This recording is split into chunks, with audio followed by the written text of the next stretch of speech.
This video is sponsored by Skillshare. Get 2 months of free access to over 25,000 courses by visiting the link in the description. Greater Tokyo. It's home to over 38 million people, and it's the most populous urban area on planet Earth. It has the largest urban economy of any city, and its rail network is the largest as well. Tokyo is huge.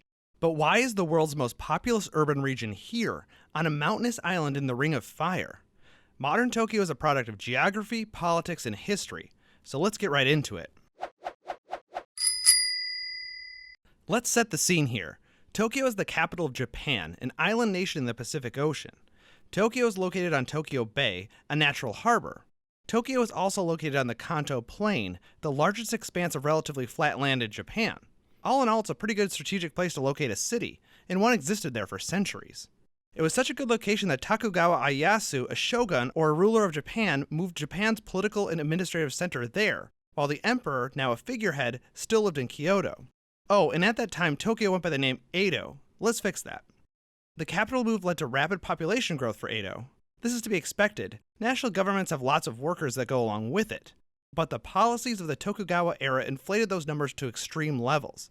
To understand why, we have to get a sense for the class hierarchy of 17th century Japan. Japan was a feudal society. The emperor was at the top, primarily a figurehead at this moment in history. The shogun had the real power, followed by the daimyo or regional governors. Below them were the samurai. They served as warriors. Finally, the farmers, laborers, and merchants made up the base of the hierarchy.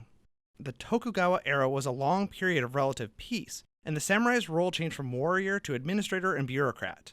They moved to cities to be nearer to the national and regional government centers. This led to urbanization all over Japan, and by the 17th century, Japan was probably the most urbanized society outside of Europe. 16% of its 30 million people lived in cities. The shogun had a special policy that ensured that Edo would grow even more quickly than other cities in Japan. He required the daimyo to live in Edo every other year, alternating between their home cities. Furthermore, the daimyo's family had to stay in Edo all the time. This move consolidated the shogun's power because half of the regional governments would be headquartered in Edo at any given time. Edo was the national capital and basically half of the regional capitals, and this meant it was filled with bureaucrats. The population of samurai administrators totaled between 350 and 400,000 at any given time. This large administrative population attracted 500,000 laborers, merchants, servants, and artisans to Edo as well. By around 1700, Edo was probably the largest city in the world, with over 1 million people. What did a city of 1 million look like in 1700? It reflected both the strict social hierarchy of Japanese culture, as well as the need for defensibility. Major cities at the time were built around a castle for the daimyo, or in Edo's case, the shogun.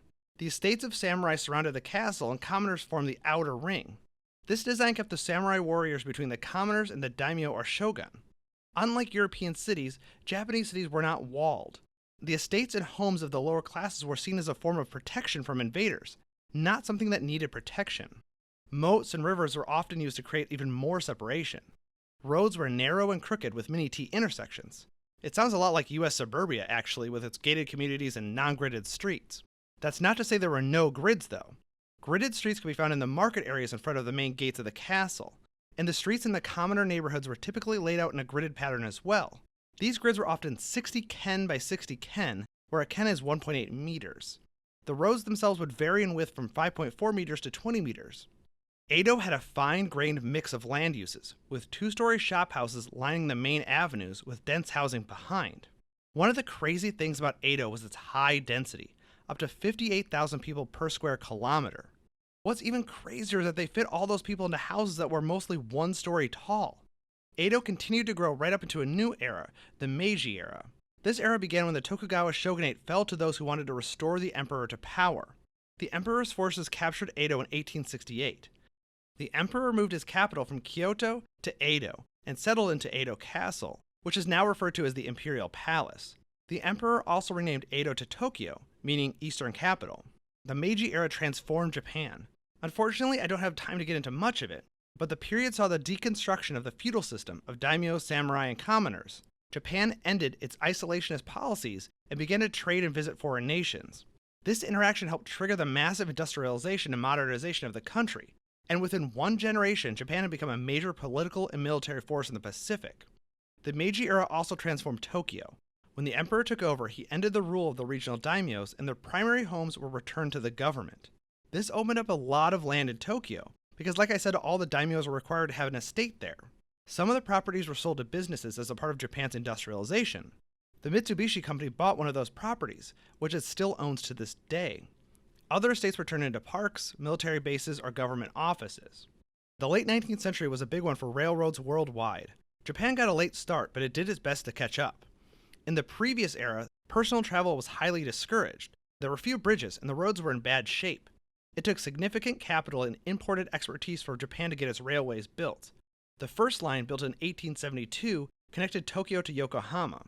Private companies built most of the early kilometers of track, but the government eventually nationalized all the lines except for the local commuter routes into cities. This would set the stage for Tokyo's current rail system, incredibly dense but all owned by a wide variety of private companies. By the time Japan moved to the Taisho era, Tokyo was a region of over 7 million inhabitants and still growing fast. The urban problems associated with the Industrial Revolution were reaching critical levels. Tokyo was overcrowded, lacking clean water and sanitation, and filled with wooden buildings that would burn down all the time. These problems weren't unique to Tokyo. All industrialized cities around the world faced these problems as well. The difference for Japan was their extremely centralized national government. This is going to be a theme throughout the video. Local authorities had little power to solve problems, unlike US and European counterparts. Furthermore, in Western nations, planning was done by a coalition of planners, architects, engineers, social reformers, and government bureaucrats. They considered public welfare and quality of life as a prime consideration for city planning efforts. In Japan, it was all conducted by the national government, and they cared more about infrastructure than overcrowding and other social reforms. Unfortunately for low-income residents, these reforms were sorely needed, as families often lived in units only 9 square meters large, and 15 to 20 families would share an outdoor toilet. Japan's first urban planning law, passed by the national government in 1919, was emblematic of this top-down, concrete-before-people approach. This law took considerable effort to get passed, as many in the government didn't feel it was their responsibility to control private property or plan beyond infrastructure. And Japan lacked a strong civil society, filled with clubs and organizations to advocate for city planning reform. There were hardly any local governments at all, and Tokyo was basically ruled directly by the national government.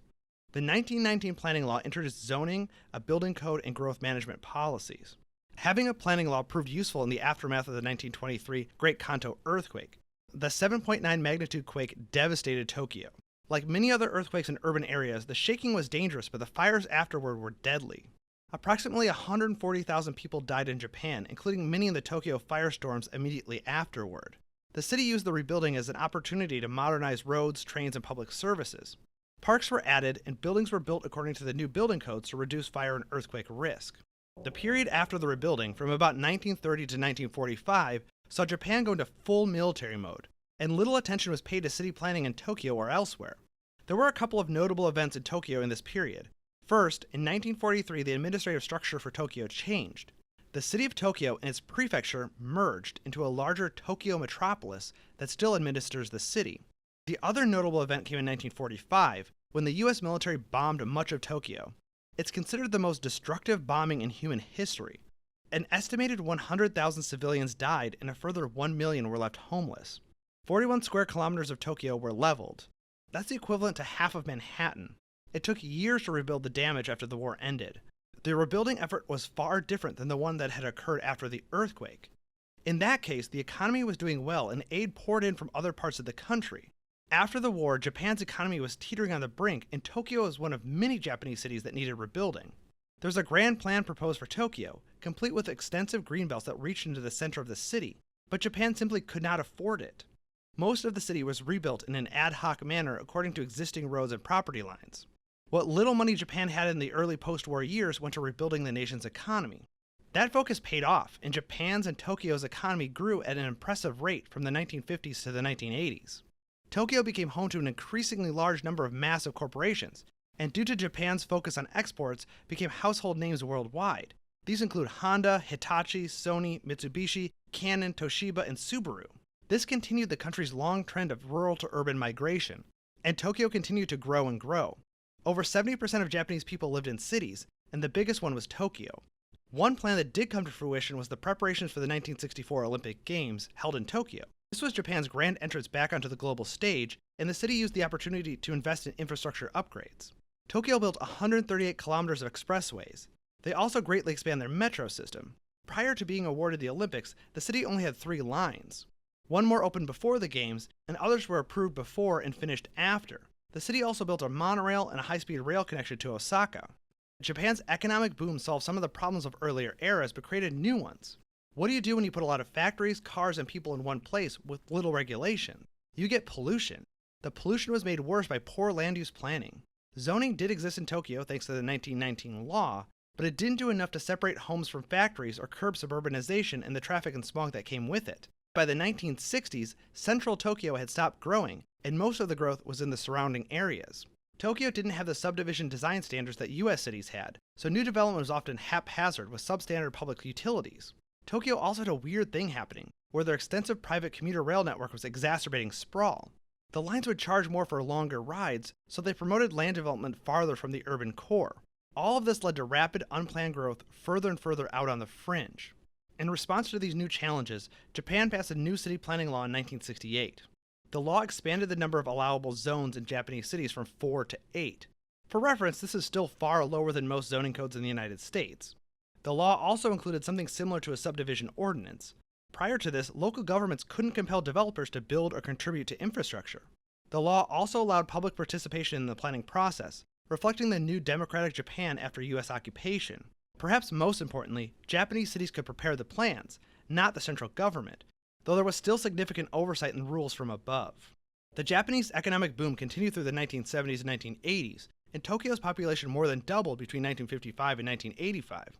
But the population growth slowed in the 1990s as Japan's economic bubble burst. Tokyo's population grew by less than 2 million in the 1990s, and only slightly more than 2 million in the 2000s. By the 1990s and 2000s, though, Tokyo was a mature modern metropolis. It's one of the most important cities on the planet culturally and economically.